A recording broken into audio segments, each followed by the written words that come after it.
みんなと一緒の動きを走ります。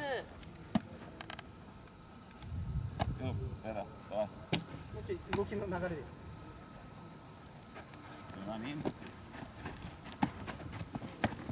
連動した形で動きます。Reason why you run a line like that, reason why you run that direction, is because if you run in, you catch the ball and it'll be 2-on-1, and you run in the direction that you want to.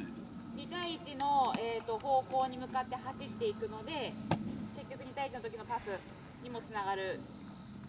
Okay, why I've got everyone stopped. How you defend the quarterback. Okay? QB のディフェンスの方法。Yes. So, quarterback comes in. He should be smashing. The link should be getting the コースケ。Kosuke. The middle.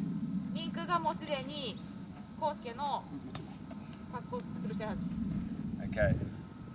Jump up. The way you can tell is you see his ass when you stop, come back. When you see the dummy half or Kosuke's ass in this case, you know you've got to be in because the far middle has made the touch. So I have to be in. Okay?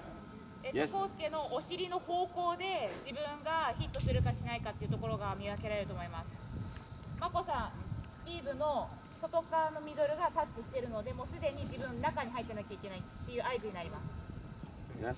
Okay, so bump. To the ass, pass.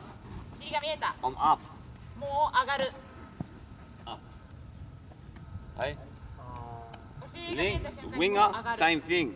なのでウィングも同じ状況に入ります。Up. もう見えてるからパスしても。Okay. Yes. Yes. Yes. Okay. I understand the call.